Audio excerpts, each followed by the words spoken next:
लिए चतुर्भुज रूप को धारण किए देवी देवकी के समक्ष प्रकट हो जाते हैं।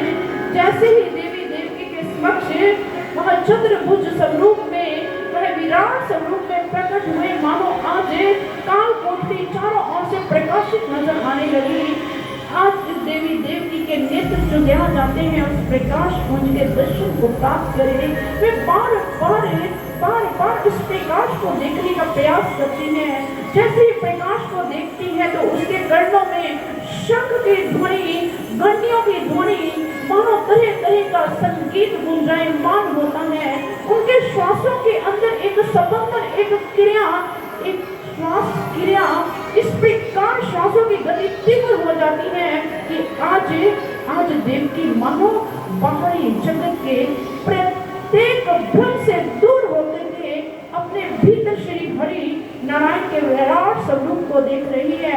ऐसे आत्मिक रस की अनुभूति कर रही है कि मानो आज देवकी जन्मों जन्मों से उसकी जो आत्मा पिपासा में थी, जो प्यासी थी, आज उसकी पिपासा शांत हुई है। आज ऐसा आत्मिक रस मिल गया है।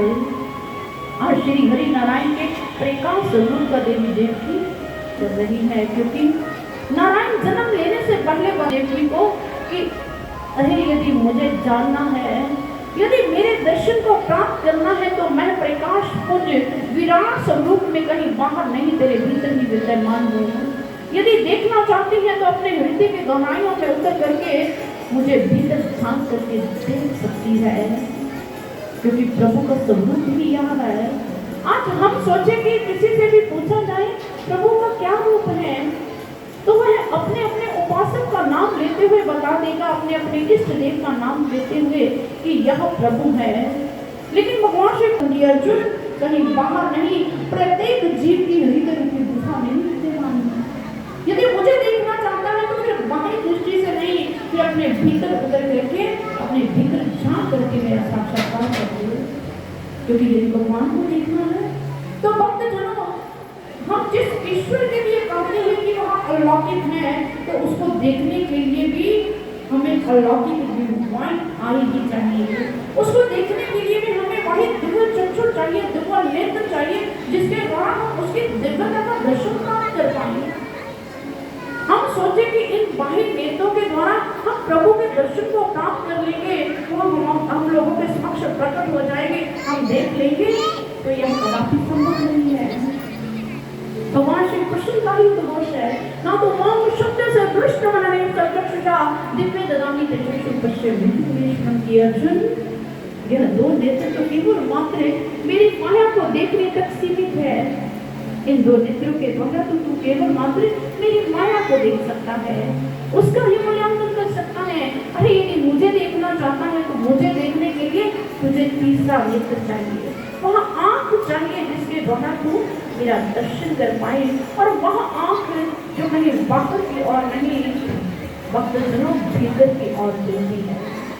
ये बाहर की ओर खुलने वाले नेत्र केवल मात्र बाहरी जगत को देख सकते हैं, केवल मात्र बाहरी जगत, बाहरी संसार में दृष्टिगोचर हो सकता है। यदि उस अलौकिक सत्यता को देख साक्षात्कार कर लिया था, ईश्वर सर्वभूतानां हृदयेषु अर्जुन तिष्ठति। भगवान श्री कृष्ण कहते हैं, अर्जुन ईश्वर प्रभु मैं कहीं बाहर नहीं हूँ, तेरी हृदय रूपी गुफा में ही विद्यमान हूँ। हृदय में झांक करके मेरे दर्शन को प्राप्त कर सकता है, तू मुझे देख सकता है। यदि आज भी श्रीमद् भागवत गीता हम लोगों के समक्ष है, तो आज भी श्री कृष्ण के वचन हम लोगों के पास है। आज हम रिसर्च करें, खोज करें, क्या ऐसा ब्रह्मनिष्ठ वेदा संत सद्गुरु है? जिस प्रकार देवकी ने अंधकार के अंदर भी प्रकाश पुंज का साक्षात्कार किया था, हम भी रिसर्च करो, खोज करो। इतना बड़ा संसार है, हम यह नहीं कहेंगे कि हमारे पास आओ, हम तो आपको यह कहेंगे कि कहीं से भी ऐसी दिव्य दृष्टि प्रदान करें, सबके भीतर से प्रकाश पुंज का दर्शन करवाया जाता है। जब आप दर्शन प्राप्त करो, जब आप देखो, तभी आप व्यक्त करना, क्योंकि दिव्य ज्योति जागृति संस्थान ने आज संपूर्ण विश्व का आवाहन करते हुए यह उद्घोष करता है कि आइए हमारे पास इस संस्थान की ओर से जो कहा जाता है वही किया जाता है। जो आप लोगों ने एक शिक्षा के रूप में श्रवण कर रहे हैं, याद करो ताकि आपकी समस्याओं का समाधान मिले। इसीलिए अपने दर्शन को प्राप्त करने के लिए आपका आह्वान करते हैं, आइए और आकर के लिए विराट स्वरूप में उसके समक्ष प्रकट हो गए।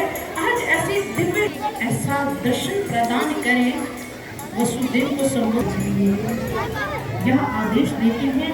और आज विराट से मानो हमारे प्रभु एक शिशु के रूप में, एक बालक के रूप में परिवर्तित हो जाते हैं। और जैसे ही एक बालक के रूप को धारण किया, आज देवी देवकी ने अपने गोद में अपनी आठवीं संतान में एक पुत्र, एक बालक को प्राप्त किया। मानो आज देवी देवकी के भीतर भी एक आशा की किरण जाग उठी। मानो उसके भीतर भी यही हर्षोल्लास उमड़ पड़ा कि पापियों का जान लो अब अंत है, धरती पर प्रकट आदि अनंत है, ले लिया टूटते गए। और वसुदेव आप उस बालक को लेकर के चल पड़ते हैं नंदगांव की ओर। और मार्ग में यमुना है जो उफान पर है। मानो आज यमुना की लड़ाई के इस बाले स्वरूप के चरणों का स्पर्श प्राप्त करना चाहती है। वह भी मानो उफान पर है और उसने चरणों को स्पर्श किया और शांत हो गई। रात्रि के अंधकार में ही वसुदेव आज उस बालक को लेकर के नंद बाबा के घर पहुंचते हैं। और यशोदा के पास जो एक कन्या है उसको लेते हैं और उस बालक को उस स्थान पर रखते हैं। और वापिस तेरा प्रणाम अब बहुत समीप है, वह समय दूर नहीं है जब देवकी की आठवीं संतान के द्वारा तेरा प्रणाम होगा, तो अपने प्रणाम में अंत को प्राप्त होगा। और वह अष्टभुजा धारणी वहां से अलोप हो जाती है। जैसे ही अभी भोर ही फूटती है कि नंद बाबा के वहां सुनंदा, जैसे ही आज यशोदा के अरे माता श्री, अरे भैया बधाई हो, बधाई हो, किस बात की बधाई? अरे अरे यशोदा के लाल भयो हैं, अरे यशोदा के लाल भयो हैं। जैसे ही नंद बाबा ने ये सुना, अरे सुनंदा साची कहे क्या, अरे लाल भयो हैं, लेकर के भागते हैं। आज नंद बाबा के द्वार की ओर मानो सबके भीतर एक होड़ सी लग गई है। अरे मुझे पहले लल्ला का दर्शन प्राप्त करना है, अरे मुझे पहले लल्ला को देखना है। नंद के द्वार में भीड़ लल्ला का दर्शन करना है। सभी जाते एक लल्ला तो ये दिखाई दे रहे हमारे, सभी को हो रहे हैं दर्शन, सभी को आज लल्ला के दर्शन में पुलकित हो रहा है। लेकिन लल्ला कुलवासी बधाइयां बांट रहे हैं, सभी एक दूसरे को बधाई दे रही है। नाम के साथ आज लल्ला का जन्मोत्सव मना रहे हैं। क्या चाहते हो इससे गोवा चाहता है कि यही गोकुल बन जाए, होशियारपुर ही रहे या गोकुल बन जाए? क्या चाहते हो भाई?